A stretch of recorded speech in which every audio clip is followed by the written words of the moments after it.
పోయినా పోతే ఇవాళ రేవంత్ రెడ్డి ఆడికెడుకో ఇబ్రాహీంపట్నంలో స్కూల్ ఇనాగ్రేషన్ పోయిండట. నేను ఇక్కడ కూర్చున్నాక అలా వస్తుంది, సోషల్ మీడియాలో వస్తుంది. ఏమంటుండు రేవంత్ రెడ్డి? ఇవాళ నన్ను ఇష్టం ఉన్నట్టు తిట్టిండాడు. ఇప్పుడు జనరల్ గా రాజకీయాలు మాట్లాడితే ఒక పొలిటికల్ పార్టీ కార్యకర్తలు ఉంటే మాట్లాడతాం, ప్రెస్ మీట్లు ఉంటే మాట్లాడతాం. ఈయన పోయింది దేనికి? స్కూల్ పిల్లల ప్రోగ్రాం. చిన్నపిల్లలు ఉన్నారు, స్కూల్ పిల్లలు ఉన్నారు. స్కూల్ పిల్లల దగ్గర పోతే ఏం చెప్పాలి మనం? అరే మంచిగా చదువుకోండి, డాక్టర్లు కాండ్రి, ఇంజనీర్లు కాండ్రి, ఫోన్లు వాడకుండ్రి, శ్రద్ధగా వినుండ్రి, స్కూల్ డుమ్మగొట్టకుండ్రి అని మంచి మాటలు చెప్పాలి కదా పిల్లలకు. ఆ పిల్లల ముంగట పోయి అడ్డగోలుగా మాట్లాడొచ్చిండి. ఇవాళ ఏమంటాడు? హరీష్ రావు తాటి చెట్టు లెక్క పెరిగిండు అట, నేనేదో ఈత చెట్టు లెక్క పెరిగిందట. ఇంకా పిల్లలకు నేను తాటి చెట్టు లెక్క పెరిగితే ఏం అవసరము, నేను ఈత చెట్టు లెక్క పెరిగితే ఏం అవసరము? అసలు నువ్వు ముఖ్యమంత్రిగా నా ఎత్తుతో నీకేం పని? ముఖ్యమంత్రి మాట్లాడాల్సిన మాటనా? నేను అడ్డగోలు మాట్లాడుతున్నా అంటాడు. అయ్యా రేవంత్ రెడ్డి, నేను నిన్ను కూడా తిట్టగలుగుతా, నీకంటే గట్టిగా తిట్టగలుగుతా, కానీ నాకు విజ్ఞత ఉన్నది, సంస్కారం ఉన్నది. నేను తిట్టను. కానీ నువ్వు తిట్టినంత మాత్రాన నేను విడిచిపెట్టాను.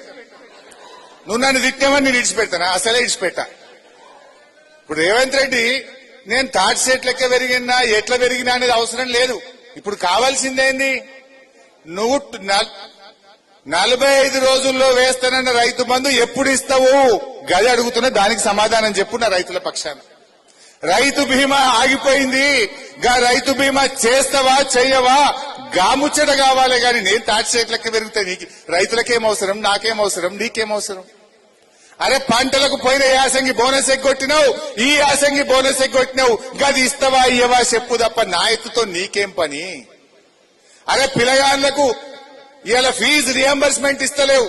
30 లక్షల మంది ఎస్సీ ఎస్టీ బీసీ పిల్లల చదువులాగమైనవి, గది ఇస్తావా ఇయ్యవా? నేను నిన్ను అడుగుతూనే ఉంటా. నువ్వు నన్ను తిట్టినా, నా ఎత్తు గురించి అడిగినా, నా పొడుగు గురించి మాట్లాడినా, బిడ్డ ఫీజు రియంబర్స్మెంట్ ఎప్పుడు ఇస్తావో నేను నిలదీస్తూనే ఉంటా. మా నిరుద్యోగ యువకులకు మొదటి ఏడాది 2 లక్షల ఉద్యోగాలు ఇస్తా అన్నావు, గది ఇచ్చేదాకా నిన్ను గల్లబట్టి అడుగుతూనే ఉంటా, నేను ఇడిచిపెట్టా. గీముచ్చట మాట్లాడు. రైతు బంధు గురించి మాట్లాడవు, రైతు బీమా గురించి మాట్లాడవు, 24 గంటల కరెంటు గురించి మాట్లాడవు, ఫీజు రియంబర్స్మెంట్ గురించి మాట్లాడవు, పిల్లల ఉద్యోగాల గురించి మాట్లాడవు.